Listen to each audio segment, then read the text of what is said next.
Lutar pela melhoria da educação e da sociedade em geral são os principais objetivos de um movimento antigo, o estudantil. Grêmio, diretório acadêmico, diretório central ou uniões nacionais e até intercontinentais, não importa. O movimento dos estudantes é responsável por diversas conquistas sociais ao longo da história brasileira e mundial. Nesta edição do Dois Pontos, vamos discutir os movimentos estudantis. Fique conosco, o Dois Pontos começa agora. Brazil not as a regional power, but as a global power. A democracia se fala a verdade. Habemos Papa. É o Dia Nacional em Defesa da Democracia contra o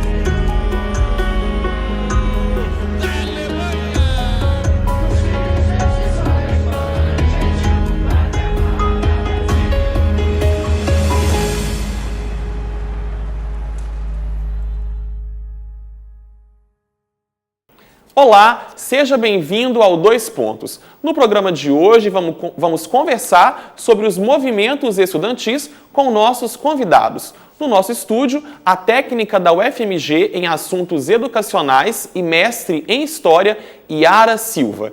E também o professor da Faculdade de Filosofia e Ciências Humanas, a Fafiche da UFMG, Rodrigo Sá Mota.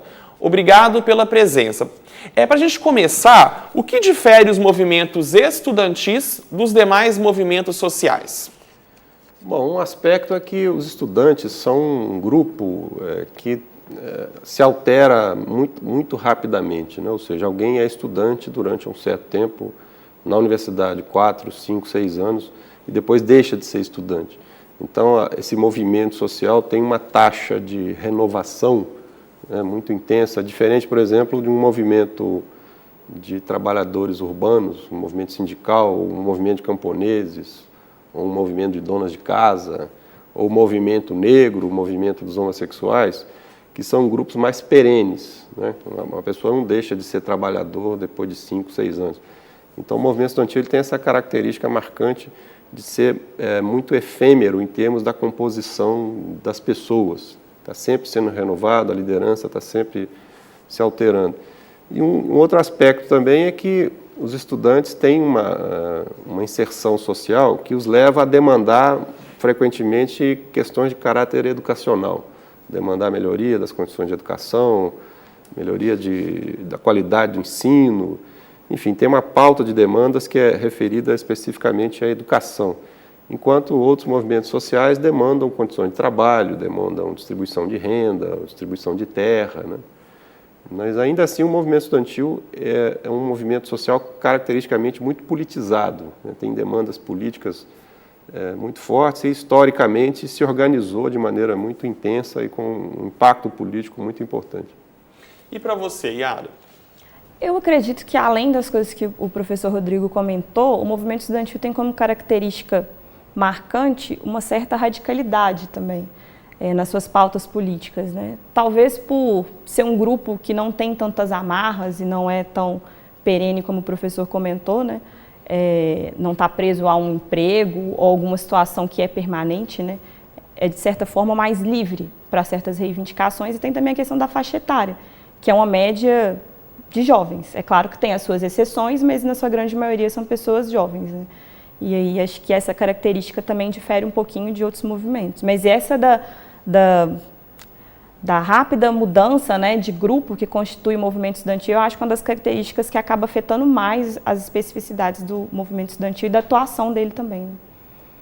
No Brasil, o movimento estudantil ele é muito recordado, ele é muito lembrado em alguns momentos da política. Apesar de ser um movimento muito marcado por pautas da educação, ele costuma ser muito lembrado no Brasil por questões políticas. Por que os estudantes estariam tão envolvidos com o cenário político no Brasil? Bom, a massa estudantil, especialmente universitária, às vezes os estudantes de segundo grau também, ela se politizou muito em contato com lideranças de partidos de esquerda, lideranças de movimentos sociais, e com isso eles se aproximaram muito de pautas políticas. Frequentemente os estudantes assumiram posições de vanguarda em condições ou em situações, em contextos históricos, em que os outros movimentos sociais tinham mais dificuldade de fazer isso.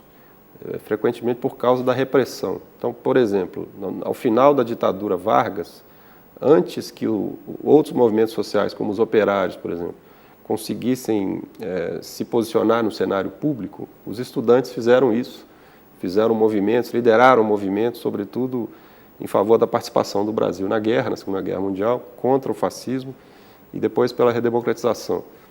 Nesse momento, os operários eram mais vigiados pelo Estado. Os operários eram considerados pelo Estado um foco perigoso de subversão e pelo fato também dos operários serem das camadas sociais mais baixas, né? Eles geram mais medo na elite do que os estudantes, porque em muitos momentos os estudantes universitários no Brasil provinham majoritariamente das classes médias ou classes superiores.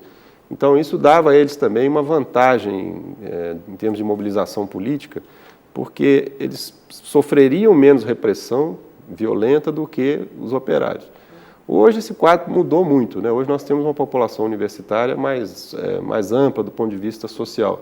Mas, durante muitas décadas, a maioria dos estudantes universitários vinha das classes privilegiadas, né? Das classes superiores. Então, eles, ao mesmo tempo, eram socialmente grupos pertencentes a grupos superiores, mas, ao mesmo tempo, muitos deles tinham propostas políticas radicais, tinham propostas políticas de esquerda. Por que, Yara, você acha que a política é um dos grandes motes do movimento estudantil? Eu acredito que, além dessa aproximação com setores de esquerda, a vivência na universidade, aí eu estou falando um pouco mais especificamente do movimento estudantil universitário, eu acho que talvez ela abra um pouco essa perspectiva desses jovens numa forma diferente de compreender o mundo mesmo, né?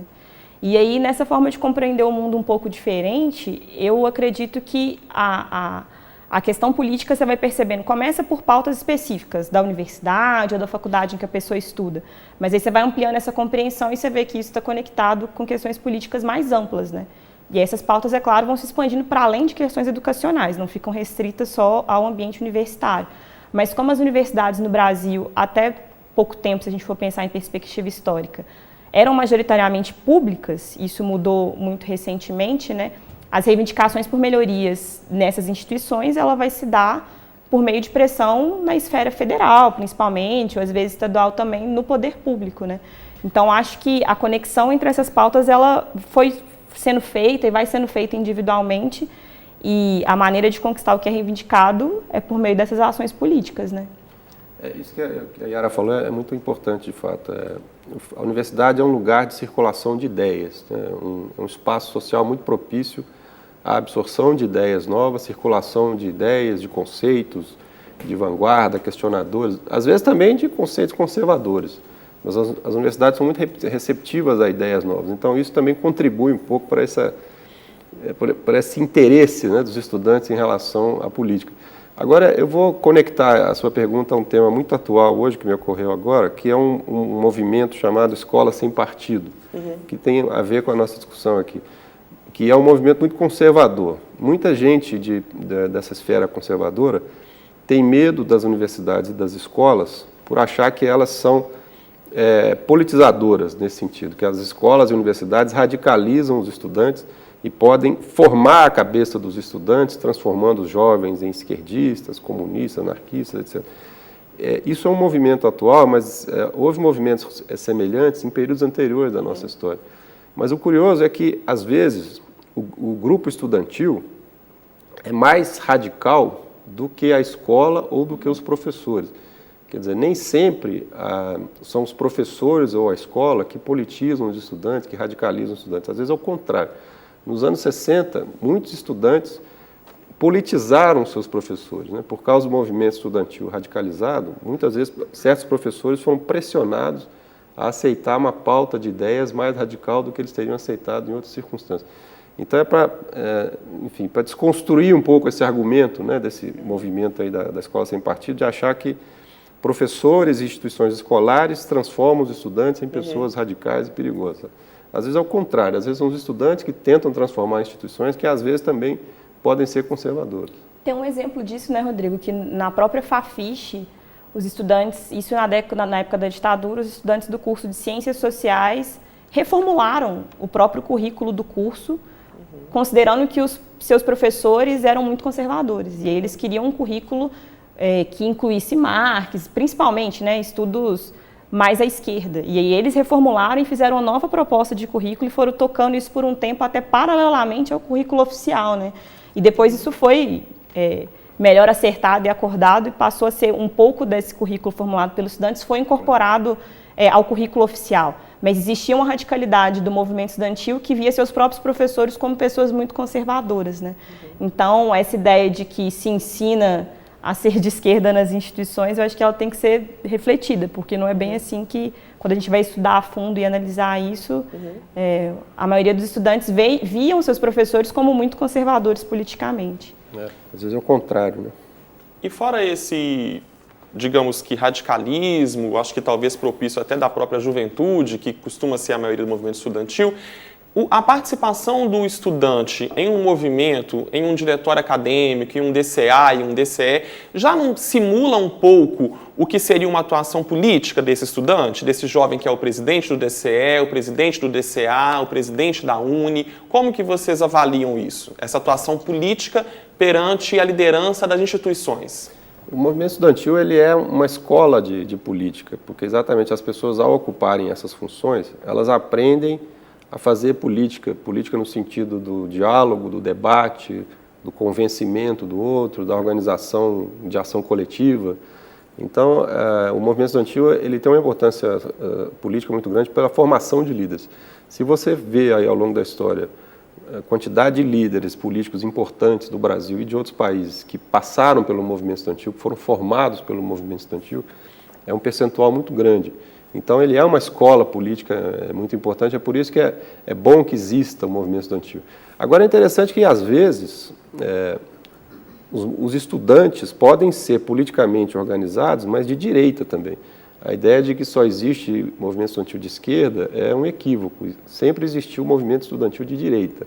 A UNE sempre foi disputada pela direita, os diretórios, os DCEs, as uniões estaduais. Frequentemente, a esquerda foi mais forte, foi hegemônica, especialmente nos anos 60, 70, 80. Mas há outros momentos na história em que a direita ganhava, da própria UNE. A UNE foi dirigida por estudantes liberais ligados ao DN final dos anos 40 e nos anos 50. Então, existe movimento estudantil de direita também. Os estudantes podem ser conservadores, achar que todos são de esquerda é um mito. E vários políticos conservadores que nós temos hoje no cenário público são pessoas formadas no movimento estudantil e, eventualmente, quando jovens, quando estudantes, podem ter sido de esquerda, mas ao se tornarem pessoas maduras, mudaram para a direita, porque isso é muito frequente também, né? Na juventude, uma pessoa pode ser radical e na idade madura, ela vai para o extremo oposto.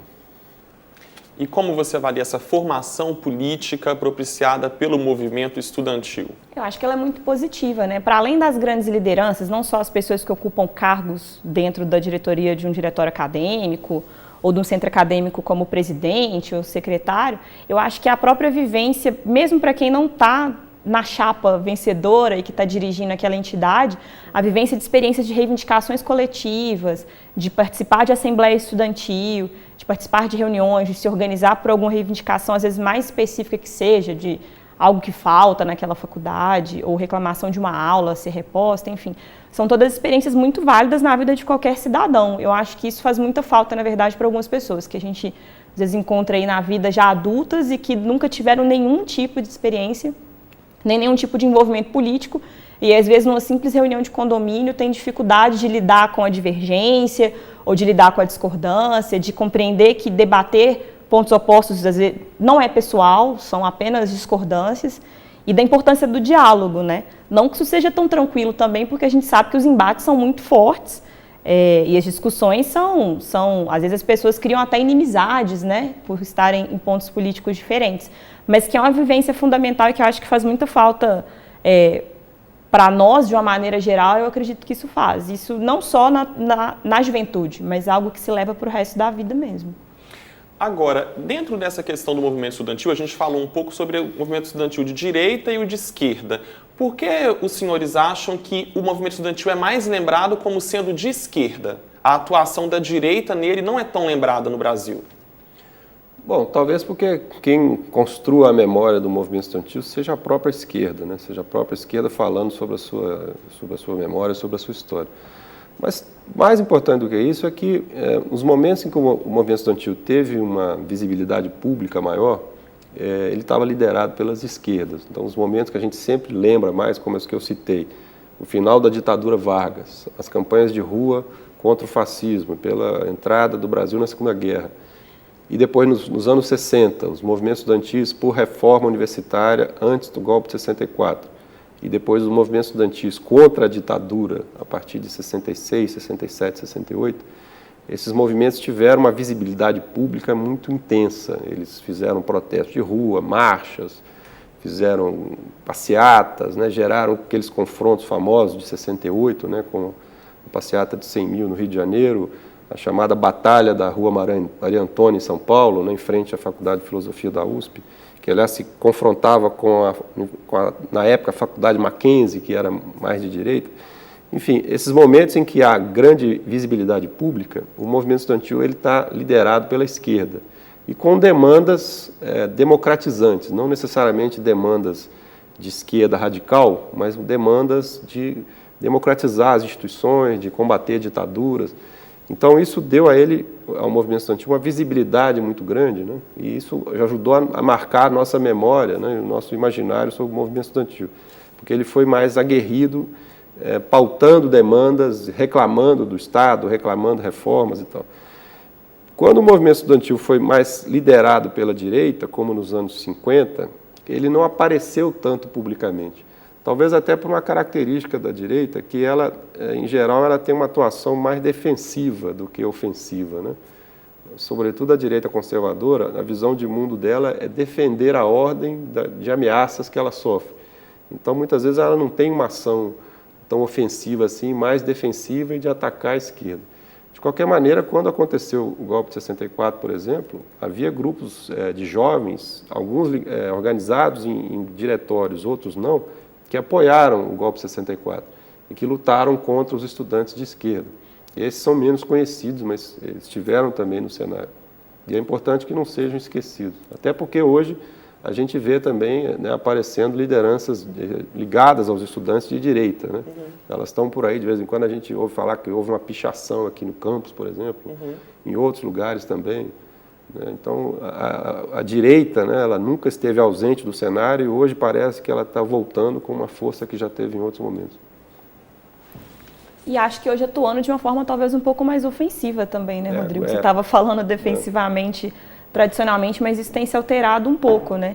Agressivamente. Sim, isso cabe às vezes a alguns estudos mais para frente, para a gente ver como o estudo se desenrola, né? Mas a própria Uni, que teve um congresso recentemente aqui na universidade, se eu não me engano, a terceira chapa que teve mais votos era uma chapa que a base é do PSDB, né? Que é algo que sempre disputou a entidade também junto com setores de esquerda, mas não quer dizer que tivesse tanto peso. Eu tenho a impressão de que isso tem crescido. Assim, a inserção desses grupos mais conservadores nos últimos anos, comparativamente às décadas anteriores, ele tem aumentado um pouco. Mas isso é variável ao longo do tempo, né? Não quer dizer que sempre foi a esquerda que teve no poder, como o Rodrigo comentou, não quer dizer que sempre vai ser também, né? Isso é uma disputa constante e isso está em debate, né? Dentro das próprias entidades, os diretórios centrais, os diretórios acadêmicos, sempre tem um grupo de estudantes organizados mais à direita também, não é só a esquerda, né? Mas vai muito de quem conta a história, né? Quem narra, qual que é essa narrativa que conseguiu, de certa forma, ser dominante, é essa narrativa da memória da esquerda, né? Não é a dos setores mais conservadores da sociedade. Agora, há uma forma recente de mobilização dos estudantes nas universidades federais que me chama a atenção, porque a greve é um movimento, uma forma de reivindicação ligada a movimentos sindicais.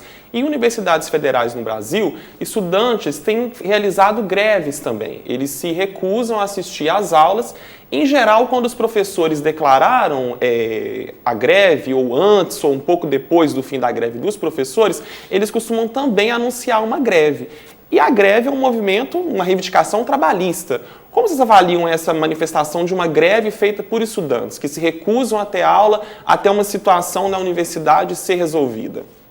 não pode ser chamado de greve, né? Como você falou, não é greve. Greve é quando você para de trabalhar, né? Não é o caso, eles param de estudar. O melhor nome é paralisação, né? Boicote. Houve uma paralisação importante com a ocupação da universidade, né? No ano passado, a Unesp e várias universidades.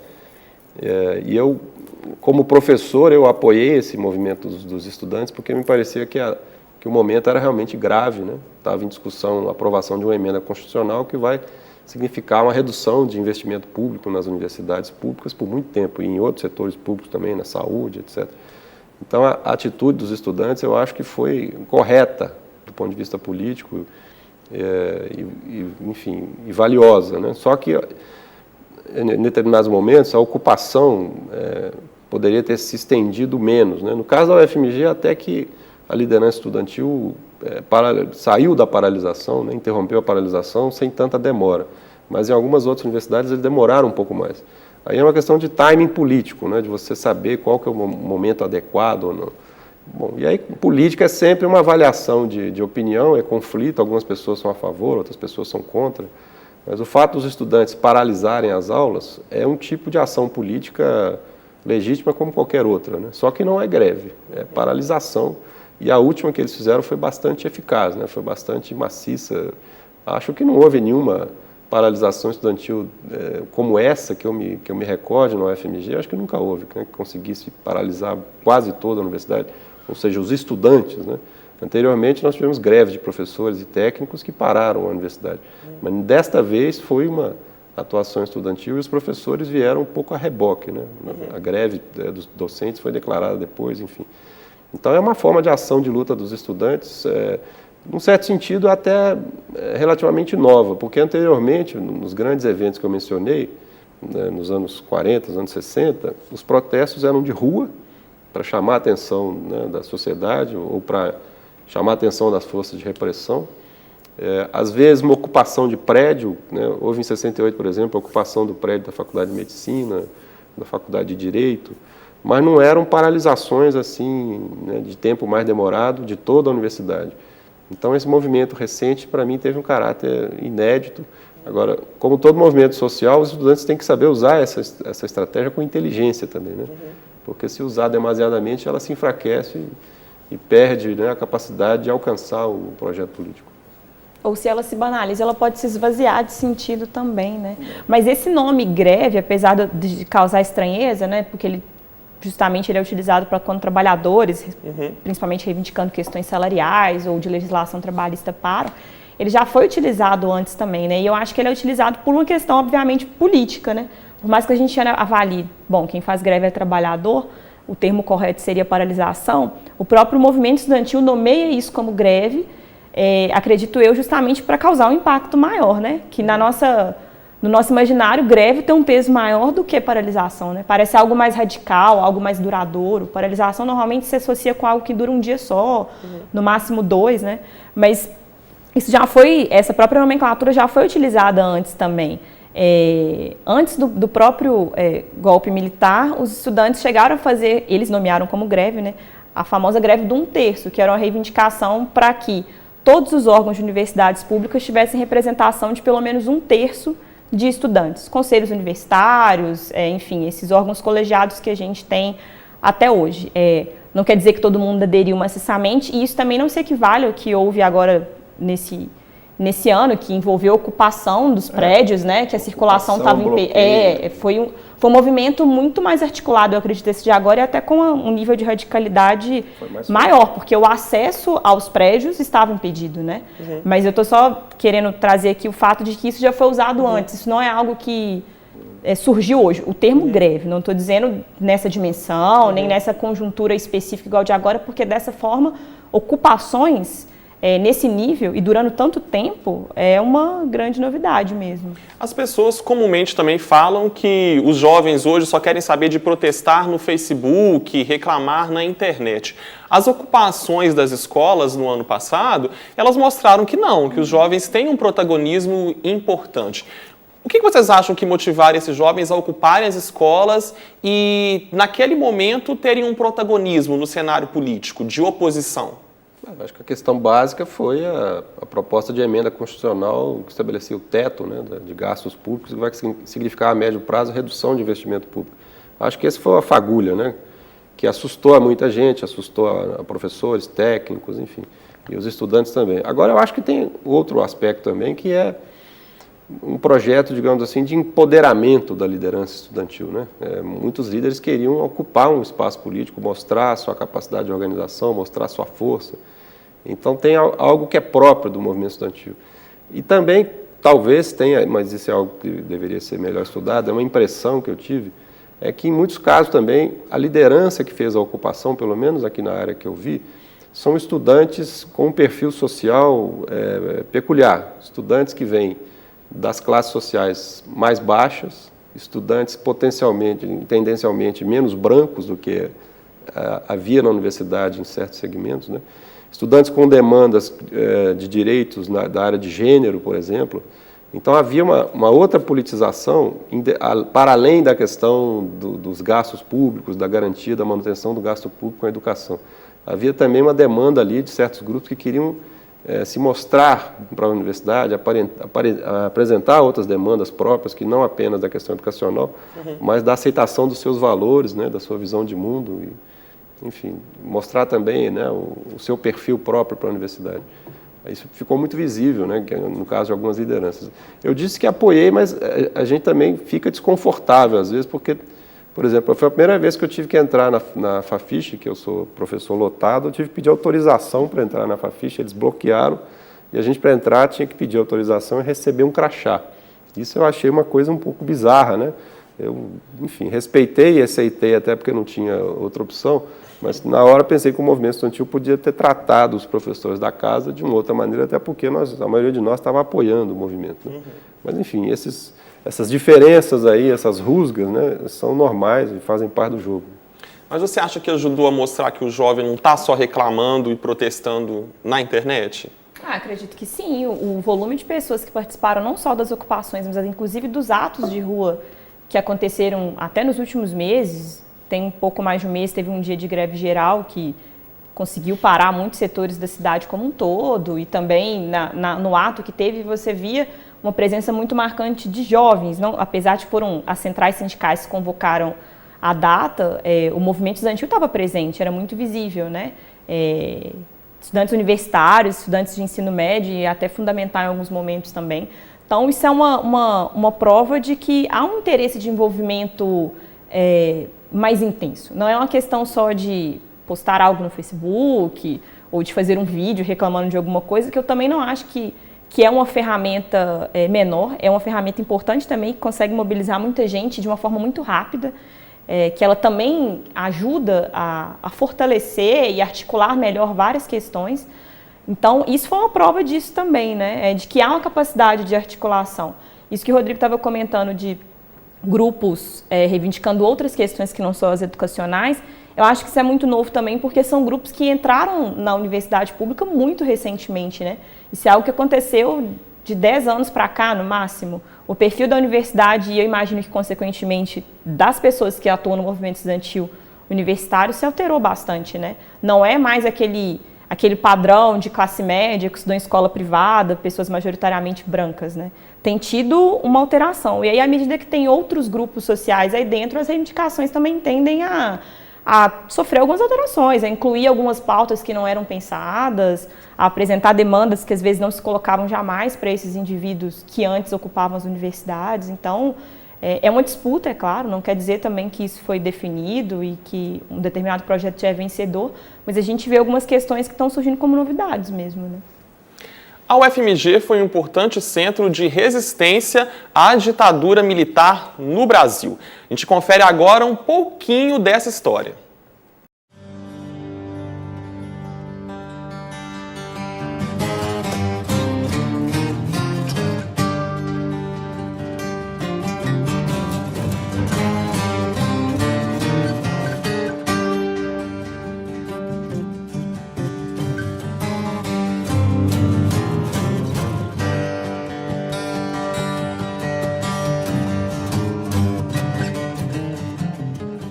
No ano de 1973, eu faço vestibular e entro na universidade. participo das caloradas e a partir daí então eu estaria até 1977 sempre engajada no movimento estudantil. Em 76 eu entrei para a diretoria do DA, fui tesoureiro da diretoria do DA. Depois eu disputei a eleição para o DCE, mas perdi em 77. Então aí nós ficamos no movimento estudantil até sair da escola.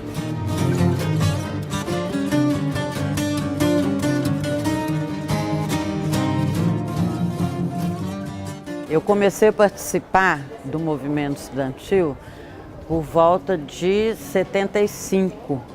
Eu entrei para a universidade, o FMG, Psicologia, era lá na Rua Carangola, 288, no Santo Antônio, em 1974. O movimento estudantil, ele naquela época, ele lutava por melhores condições de ensino, para mais verbas para a educação e pelas liberdades democráticas. Então isso dava mais ou menos a nossa participação. A gente lia, né, os teóricos do marxismo, né, da Revolução Russa, né, como o próprio Marx, como Trotsky, Lenin, Rosa Luxemburgo, né, líamos muito Sartre também, né, que na época era um militante muito engajado, né? E Paulo Freire, aqui do Brasil, a gente tinha que ler tudo escondido, não era permitido esse tipo de leitura, né? Talvez as pessoas hoje não façam ideia de que na universidade não se podia colar um cartaz, não se podia fazer uma atividade de discussão, de reunião.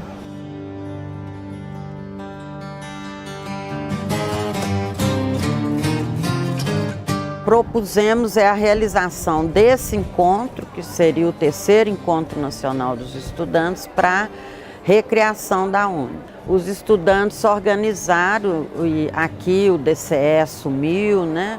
O nosso presidente era o Jânio Bragança, na época do DCE, e o DA Medicina, DA Fafiche, Engenharia, né? Economia.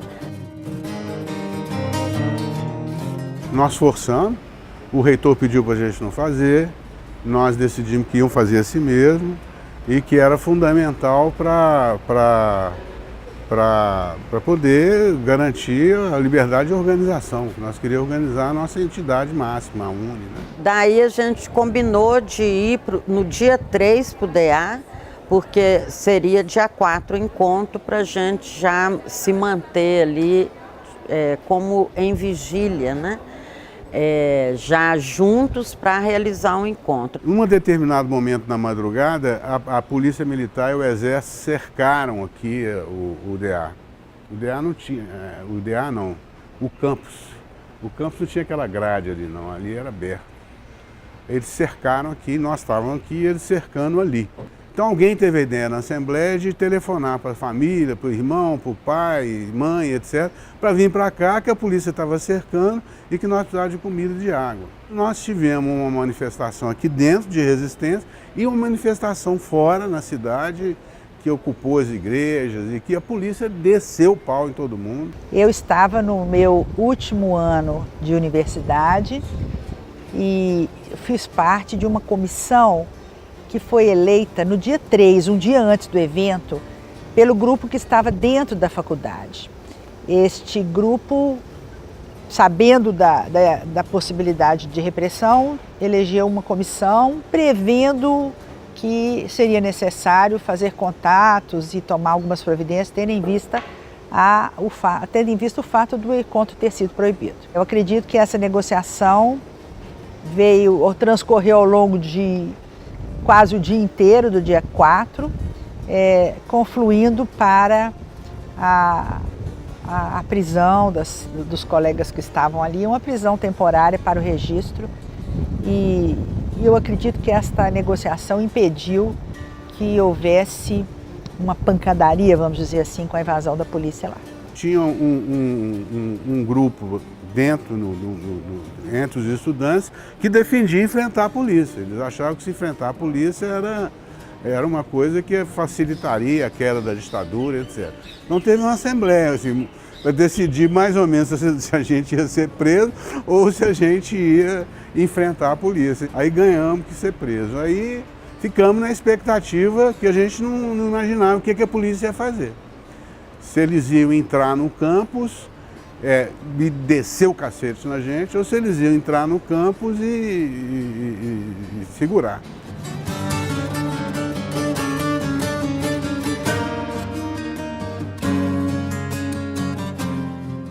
Saímos em grupos no meio de um corredor polonês, né? Aquele que fica a polícia dos dois lados. E a gente muitas vezes até tinha que pôr a mão na nuca assim para sair, né? Mas depois liberaram, a gente começou a sair abraçado. Eu estava na porta do ônibus com o reitor e outras pessoas recebendo os estudantes para mostrar que nós estávamos juntos. Eles iam ser fichados, mas que estávamos enfim, acolhendo-os, né? Aquilo foi um momento muito forte. 40, por volta disso, foram levados para o DOPS. Daí a gente lutava muito, né, contra essas repressões em todos os espaços da vida. E foi uma luta que a gente obteve vitória, né, que conquistamos a democracia, depois veio as eleições diretas, né?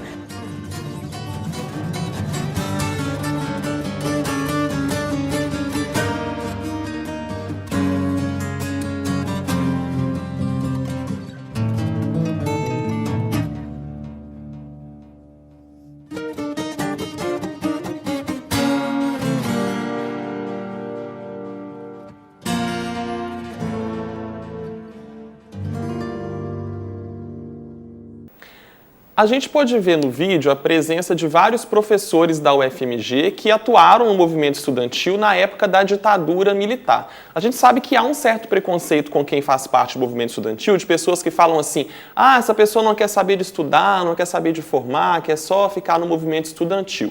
E a gente percebe pelo vídeo que não, que hoje professores importantes da universidade já fizeram parte do movimento estudantil. O que vocês acham desse preconceito que há contra quem atua nesses movimentos? É um exagero, né? Um mito.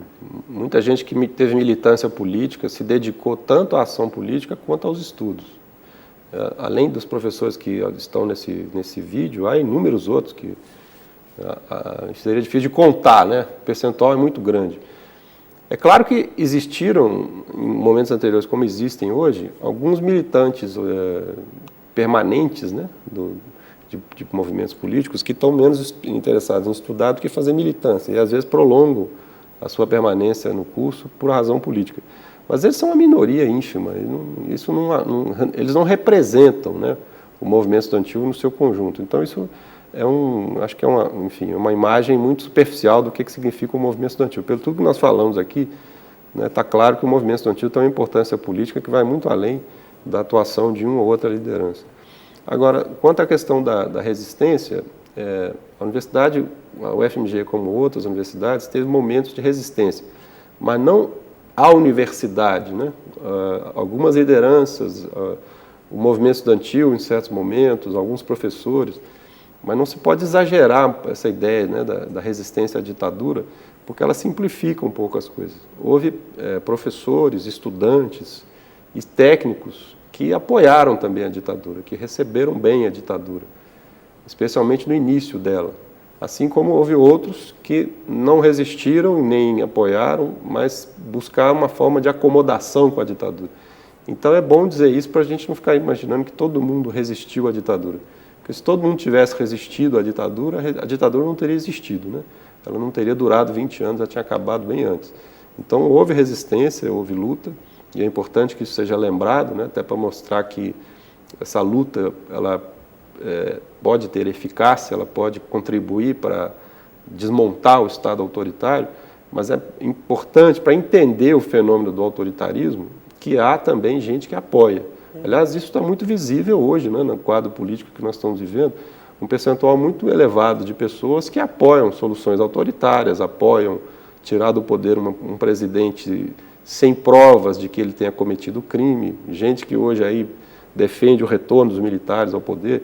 Então é importante estar atento a essa parcela de opinião que está mais à direita. E ela existia na universidade também durante a ditadura. Então, se houve momentos em que a universidade resistiu, ou que uma parte dela resistiu, em outros momentos, muita gente da universidade aderiu à ditadura e apoiou a ditadura também. E o que você acha desse preconceito com quem faz parte do movimento estudantil, Yara? Eu acredito que ele não tem fundamento real. É claro que existem alguns militantes que a gente pode chamar de quase profissionais, mas eu acho que são exceções também. Não acredito que isso é a maioria, não só no passado quanto no presente também. Eu fico às vezes pensando na minha lembrança de quando eu estava na graduação, quem eram as pessoas da militância. Várias seguiram seus caminhos profissionais normalmente, às vezes a própria atuação política no movimento estudantil pode despertar interesse para um determinado assunto, justamente porque você militou analisando aquilo e te desperta uma curiosidade de pesquisa ou uma curiosidade acadêmica. Eu não acredito que as duas coisas são incompatíveis. Você ser um bom estudante ou ter uma vida profissional e você militar nas entidades estudantis não se anulam, né? São coisas que podem, inclusive, se complementar. Né? Agora, falando um pouco mais da resistência à ditadura na UFMG, qual foi a participação do movimento estudantil nisso, na resistência à ditadura? Foi muito importante. O movimento estudantil ele foi talvez o principal grupo social que se opôs à ditadura e ao que se pode utilizar perfeitamente a palavra resistência. Houve muita resistência estudantil, houve passeatas. Mesmo no início da ditadura, os primeiros mortos pela ditadura foram estudantes. No Recife houve uma passeata em protesto pelo golpe e morreram 2 estudantes nessa passeata, no dia 1º de abril, no dia 2 de abril de 64. Em 1965, os estudantes começaram a fazer protestos contra a ditadura, inclusive aqui na UFMG, em Belo Horizonte. Então, houve vários eventos, né? Em 66, 67, a pauta envolvia questões educacionais, a demanda, por exemplo, mais vagas nas universidades, a demanda por reforma universitária, mas também demandas políticas, como o fim da ditadura, a denúncia da intervenção norte-americana na educação brasileira. Então, os estudantes foram um grupo social muito ativo na oposição e na resistência à ditadura. Por isso mesmo, ele recebeu um tratamento especial da ditadura, tanto repressivo, quanto também uma estratégia mais suave de lidar com o movimento estudantil, que foi acelerar o investimento nas universidades para que os estudantes se acalmassem politicamente. Então, por exemplo, ao mesmo tempo que a ditadura aumentava a repressão, ela aumentou o número de vagas nas universidades, ela aumentou o número de bolsas, ela aumentou o número de laboratórios. Isso era um projeto econômico, mas também era um projeto político de tentar reduzir a oposição entre os estudantes. Os grupos sociais que causaram mais incômodo à ditadura foram os estudantes e os trabalhadores, operários e camponeses. Foram os grupos que mais chamaram a atenção da ditadura. Houve greves operárias, né, em 68, por exemplo, depois houve as greves no final dos anos 70, mas os estudantes ocuparam um papel muito, muito importante nessa ação política contra a ditadura. Por isso, são lembrados de maneira justa como militantes pela democracia nesse período. Agora, lembrando também que havia estudantes de direita que iam para a rua brigar com esses de esquerda, só que nos anos 60, nitidamente, os estudantes de direita eram minoria, pelo menos do ponto de vista da organização e da visibilidade pública, os de direita eram minoria.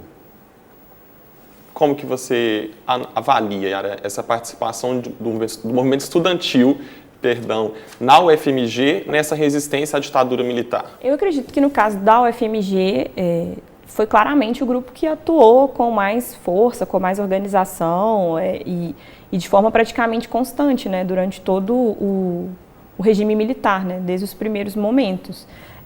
Então, a gente tem, enfim, se for analisar documentações que existem disponíveis sobre o período, a gente vai ver que a preocupação que existia, no caso específico do UFMG, maior, era com a atuação dos estudantes, com seus eventos que eram organizados.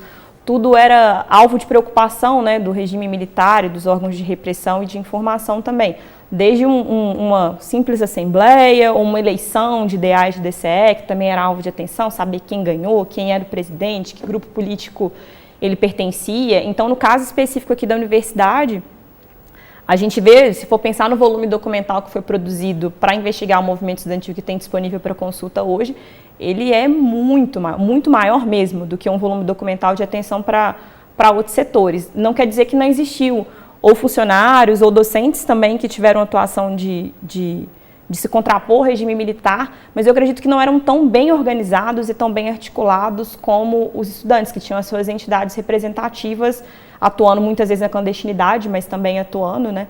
Então, no caso da UFMG, eu acredito que no Brasil, de uma forma geral também, pensando nas universidades, né, como um local que tem setores diferentes e talvez até movimentos sociais diferentes atuando, eu acho que ele esteve muito à frente, né? E inclusive puxando muitas vezes os professores para pautas de esquerda ou pautas um pouco mais radicais, né? Mas a centralidade do movimento estudantil a gente pode pensar, por exemplo, que foi quem forneceu os principais quadros para os movimentos de guerrilha, por exemplo, eles vieram do movimento estudantil. Não é que era composto só de estudantes, tinha também outros setores sociais, mas na grande maioria era de pessoas de origem universitária, que aí já foi um movimento separado, né? Abandonaram a militância nas entidades estudantis para partir para uma ação ainda mais radical, que acreditavam que seria mais efetiva, né? Você pega o número de pessoas atingidas aqui dentro da UFMG, que foram expulsas do quadro da universidade pelo decreto 477, que era um decreto que previa uma expulsão, quase que um processo sumário, né, de pessoas ligadas à universidade, tanto funcionários quanto professores e estudantes. No caso, estudantes se envolviam a proibição por anos de retornar a qualquer outra universidade. Os estudantes foram muito mais atingidos do que, numericamente falando, né, é um número muito maior do que o número de professores ou também de funcionários. Então, acho que isso aí é algo que é muito tranquilo de se afirmar, assim, teve uma atuação mais radical, né, durante esse período. Agora, por que, Yara, você acha que, em comparação com outros movimentos na época da ditadura, por que a ditadura afetou tanto a juventude e, em particular, os estudantes? Eu acho que tem um pouco a ver com algo que a gente já falou aqui antes, né? Da radicalidade que já vinha inclusive antes do golpe, não é algo que surgiu com o golpe, né? Isso já estava presente há mais tempo. Mas eu acredito que, por já terem uma articulação mais à esquerda, enxergarem na área educacional várias pautas e várias questões que acreditavam que deveriam ser alteradas, né? No caso das universidades, eu acho que isso, o alvo era muito claro, eu digo assim, quem estava na universidade se articulando mais à esquerda, enxergava muito claramente que teve um golpe, que as universidades não tinham recursos, que elas eram um modelo arcaico, né? Isso antes da reforma universitária de 68, porque depois isso vai se alterar, as universidades vão ser modernizadas. Mas antes disso, tinha essa radicalidade muito clara e eles enxergavam um alvo explícito. Mas acho que além disso tem uma conjuntura até um pouco maior, que não é só do golpe, mas você pensa nesse mundo da Guerra Fria e bipolarizado, Revolução Cubana aconteceu no final dos anos 50 e outros movimentos socialistas espalhados pelo mundo todo, isso não era exclusivo do Brasil, 68 é um ano marcante em vários países e por vários movimentos, cada um com sua especificidade, mas eram movimentos juvenis, alguns com caráter revolucionário e outros não, mas isso estava espalhado pelo mundo todo. Então, aqui no caso do Brasil, os Estados Unidos e o imperialismo eram uma questão central, né?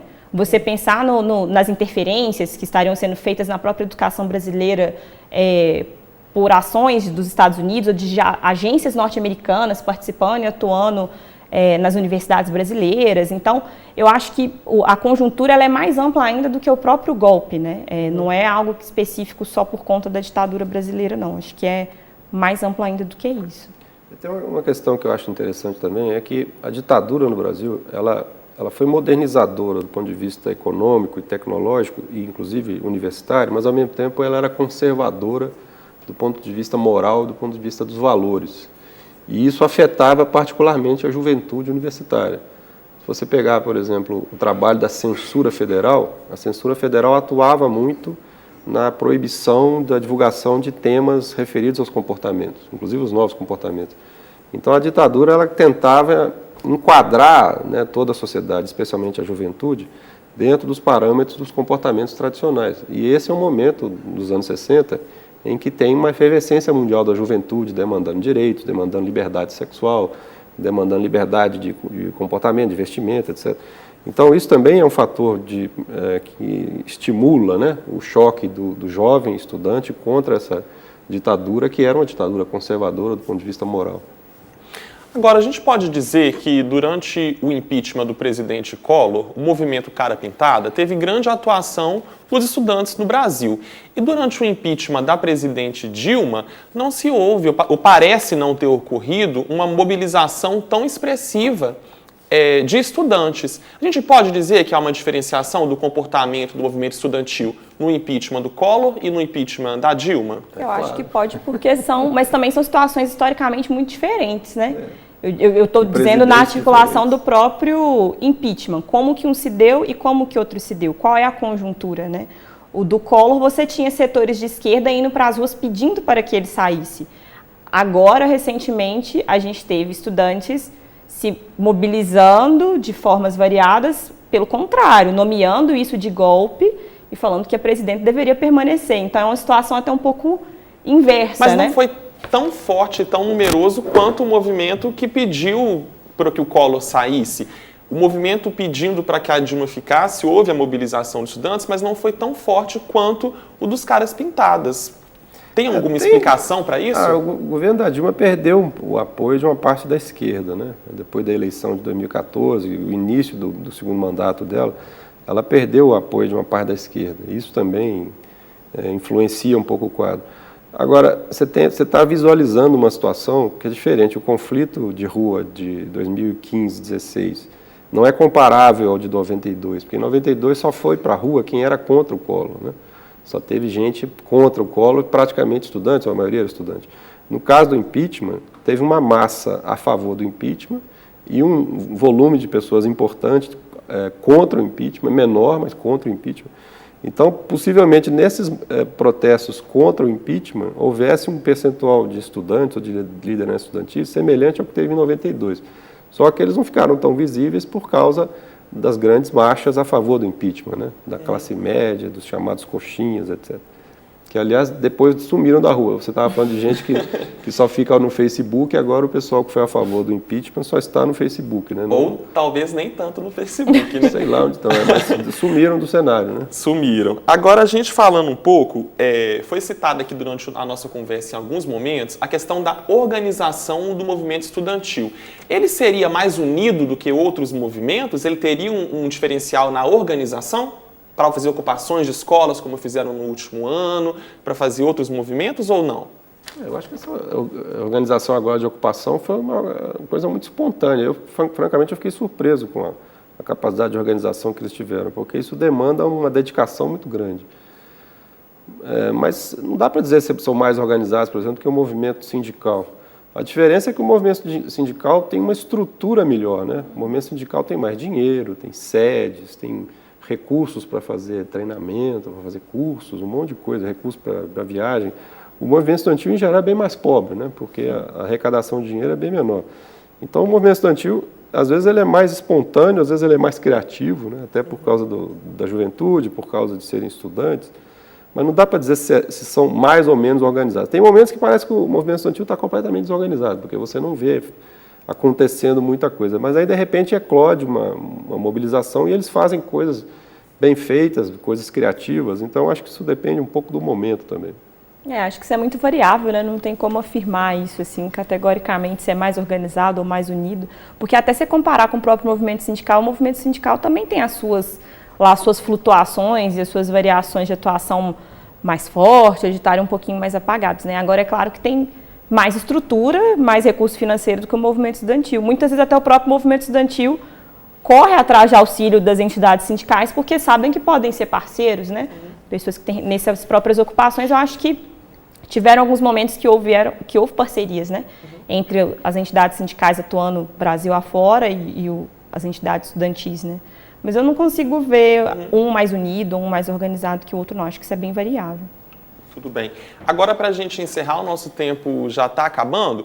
A gente vive hoje um cenário político no Brasil muito instável. A palavra do momento é crise em vários setores da sociedade.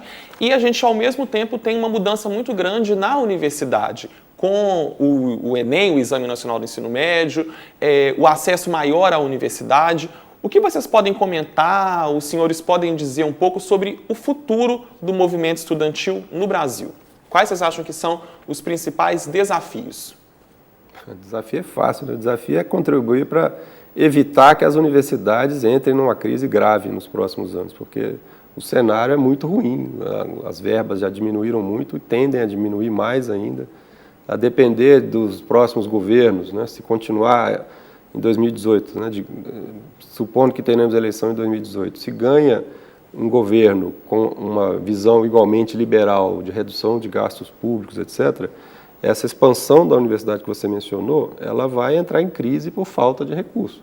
Foi feito muito investimento nos últimos anos que demanda continuidade, né? Se criou cursos novos sem professor, universidades sem laboratório, que precisariam de continuar recebendo dinheiro para se instalarem adequadamente. Então a crise é muito grave e ela vai piorar no curto prazo. Então eu gostaria que o movimento estudantil contribuísse junto com outros movimentos sociais para lutar nesse cenário a favor da universidade pública, a favor do ensino público e para que esses projetos de inclusão social instalados nas universidades nos últimos anos não sejam descontinuados, porque a tendência é que isso venha a acontecer. Então é importante que o movimento estudantil atue. Eu imagino que vai atuar porque os estudantes vão perceber, e já estão percebendo, e vão perceber mais ainda com a redução de verba, com a redução de bolsa, eventualmente a redução de vagas, né? Então a minha expectativa é que ele responda assim. Agora ninguém pode dizer, porque ninguém tem bola de cristal, né? Eu acho que o desafio é esse mesmo, lutar contra os retrocessos que estão se colocando aí, né? A universidade, o ensino superior brasileiro, o ensino público federal teve uma expansão muito grande na última década, né? E há notícias, às vezes, de até campos com ameaça de fechar portas, porque são novos, e como o Rodrigo falou, para você manter uma estrutura nova, existe uma necessidade de, pelo menos, continuidade de investimento, né? E nem isso a gente verá nos próximos anos, infelizmente, parece que a perspectiva é de redução, né? E também uma perspectiva muito privatista, né, do que é a educação, do que é o ensino, de qual que é o papel da universidade. Eu fico com certo receio até de ser pior do que só um corte de verba, né, ser uma mudança, às vezes, de perspectiva de qual que é o papel da universidade pública brasileira. E eu acho que a atuação do movimento estudantil ela é fundamental para evitar que isso se instale e que isso permaneça por muitas décadas, né, porque o cenário já está muito delicado para as universidades. E se isso se mantém por mais anos, a tendência é que isso vá só piorando e se deteriorando, né? E essas políticas de inclusão de setores novos na universidade, eu também acho que elas correm risco, às vezes, de serem cortadas, né? Como regime de cotas, como o Enem, ou outras questões que trouxeram para universidades grupos antes excluídos dela, né?